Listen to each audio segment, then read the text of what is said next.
Greetings, salutations, respect, and love. Welcome to the Prog Corner, boys and girls. My name is Scott. I will be your host, and today we're going to be talking about modern prog and what's a boomer to do with all this new music going on.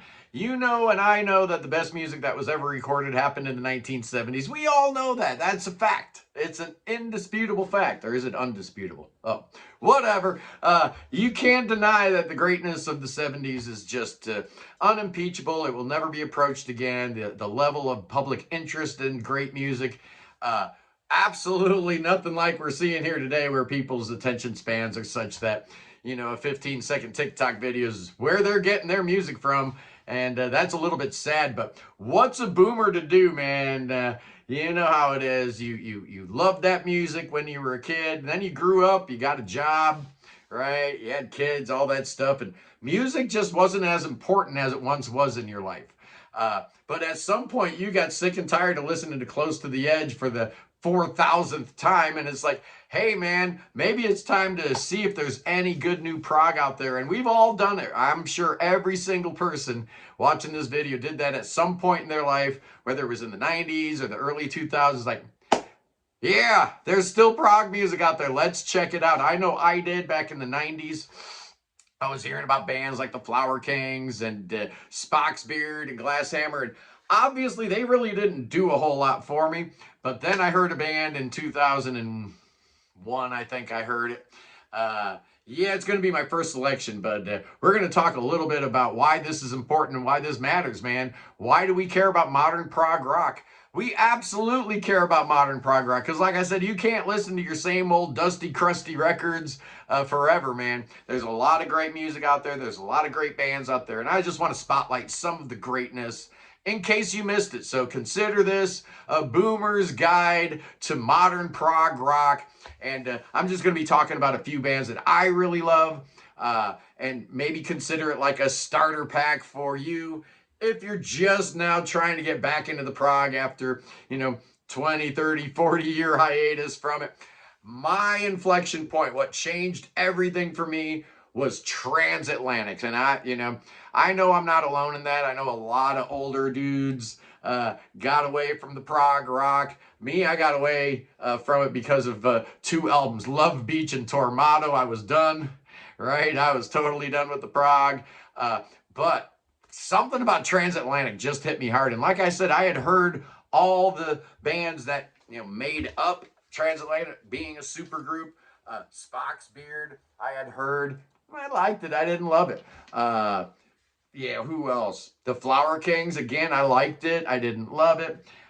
Spock's Beard, Dream Theater, Marillion, and the Flower Kings. Those four bands got together, right? Members from those four bands, and created absolute magic, man. The first transatlantic album, Sympathy, absolutely amazing. Their second album, Bridge Across Forever, even better. Just such a great band. And this is a great entry point band because, like I said, once you get into transatlantic, you can branch off into Spock's Beard and the Flower Kings and Dream Theater and all that stuff. Speaking of Dream Theater, right, a big complaint about a lot of dudes my age with respect to modern prog rock is that it sounds a whole lot like metal, right? There's a lot of metal components to modern prog, a lot of it, right? And it's all Dream Theater's fault. No, it's not. But Dream Theater is probably the most popular of those bands in that prog metal sphere. So we got to account for them. There's no death growls. So maybe that'll help you, being an older dude. I don't like the death growls so much. So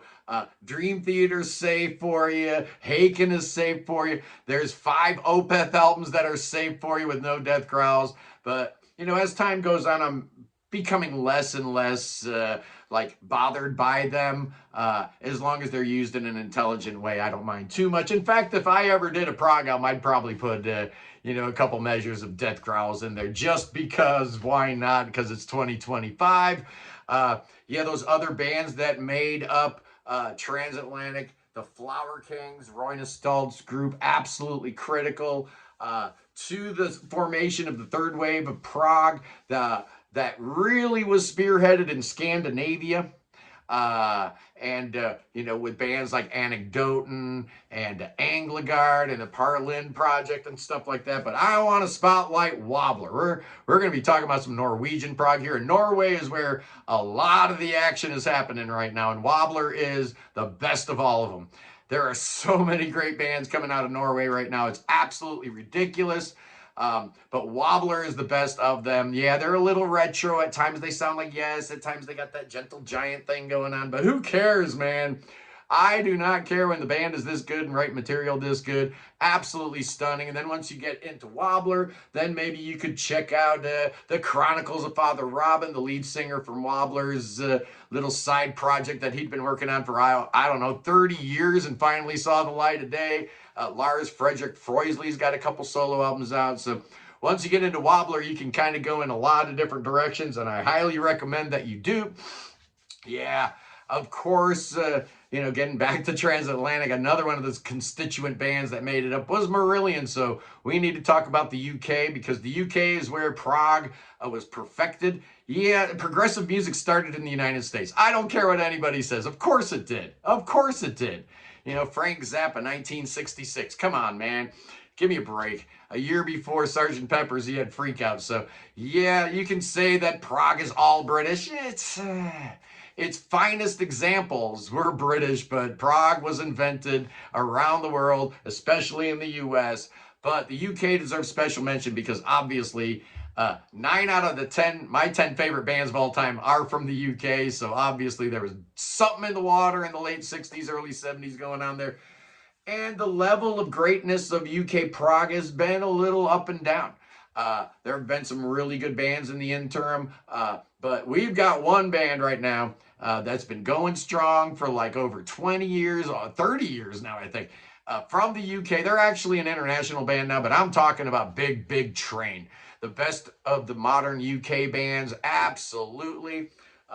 And once again, you can get into all kinds of different trouble from Big Big Train, and that's like, let me check out Dave Gregory. So maybe you go check out some XTC, and they're like, Rickard Slowboom. Oh, what's his band? That's Beardfish. Let's go check out that Swedish band. Like I said, Big Big Train is now an international concern.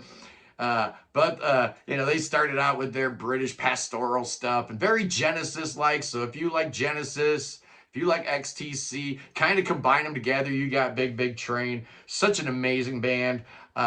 Yeah, but the UK is not the only one, man. Prog is worldwide, right? It's everywhere. In Poland, you got one of the biggest prog bands in the world called Riverside. Yeah, they tend to be a little heavy, but they're not metal, No one's comparing Riverside to Between the Buried and Me or, Mastodon or anything like that. They're clearly a prog rock band, but it's awesome. Like when Riverside tours the world, like every single person of Polish descent in that city seems to go to the Riverside shows. I'm telling you, man, Riverside is going to be one of the biggest bands in the world in the next couple of years. Mark my words, they absolutely will be.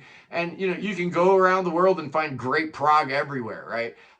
In France, you've got the mighty JPL, Jean-Pierre Louboutin, just making it happen. He put out 9 albums with Nemo, and now he's gone solo, and his solo stuff is every bit as good as the Nemo stuff, and in some cases even better. And then you can go to the Ukraine, and you got a guy named Anthony Kalugin, who operates under a few different nameplates, his own name for solo albums, Carphagen, Sunchild. It's all good. If you like Genesis, if you like Camel, you'll definitely enjoy Carphagen's music. Italy. Always real strong, back in the 70s, the whole RPI movement was born with bands like PFM and Banco and La Orma and stuff like that.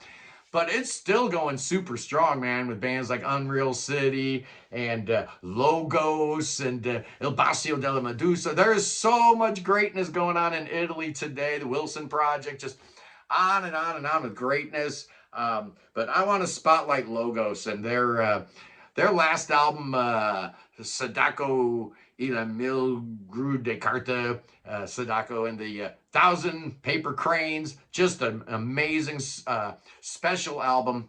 about the bombing of Hiroshima, and a girl that was a survivor, and she was told that if she folded 1,000 paper cranes, she'd survive, and she got to like 400 and she passed away from radiation poisoning. Such an amazing album. Oh man, Italian prog is still going strong, and it's still amazing, and I still love it. Next up, let's talk a little bit about Frost.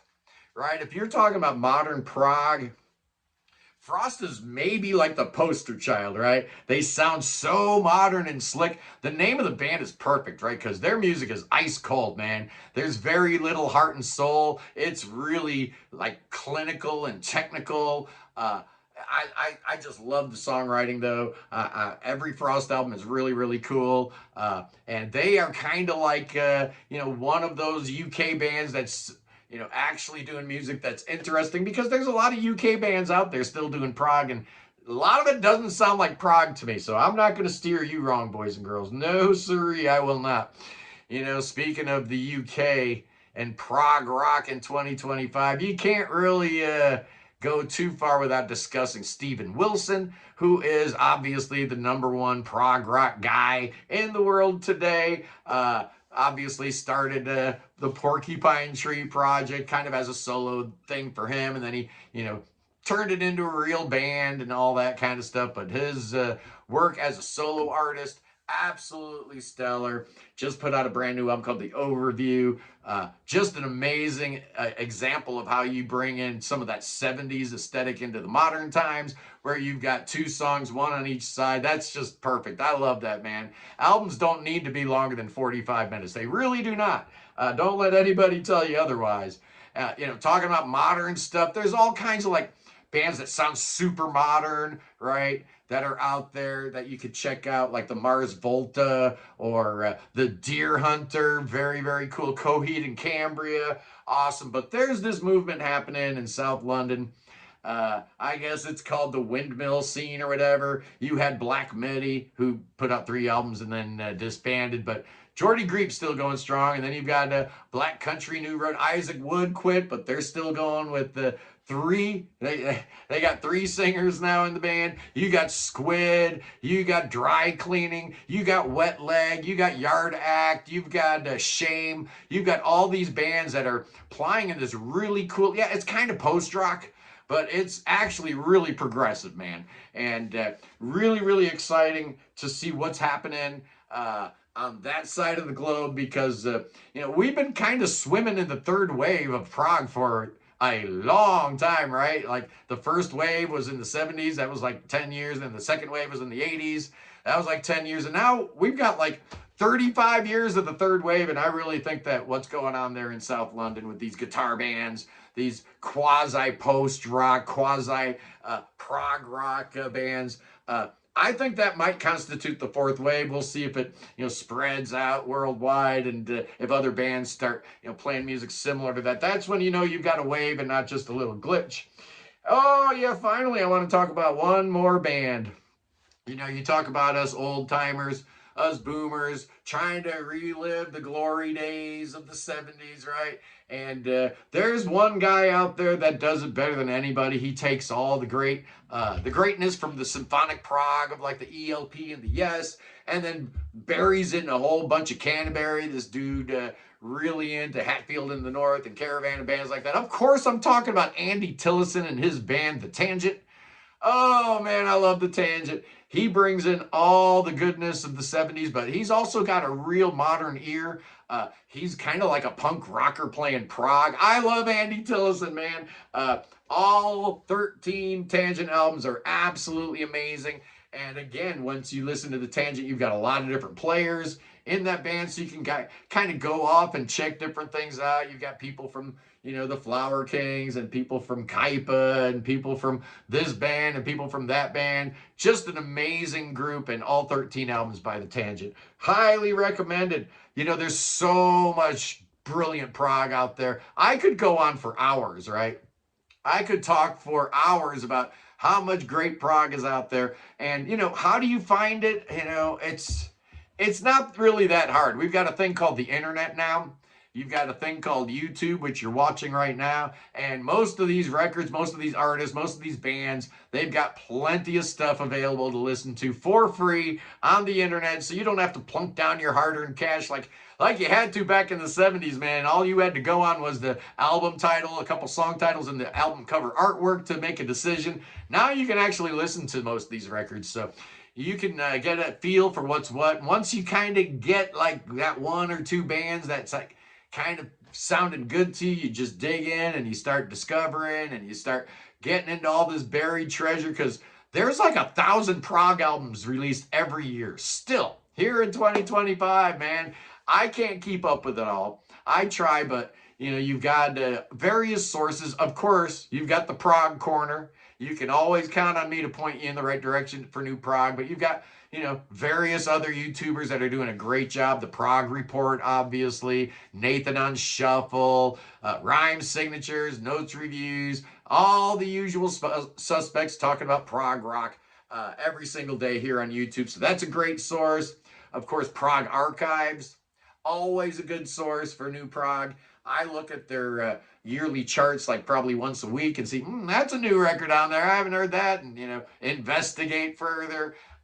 Prog Magazine, also a very, very good source. Even though, you know, I get a little salty at Jerry Ewing and his staff over there. They're doing a fine, fine job. I love Prog Magazine. I really do. I'm waiting for the new issue. The last one I got was the Jethro Tull one. So being in the U.S., we do get our Prog Magazine a little bit later, but that's okay. You know, that's just the way the world works. So there's a lot of different sources to find your prog rock, but do yourself a favor, man.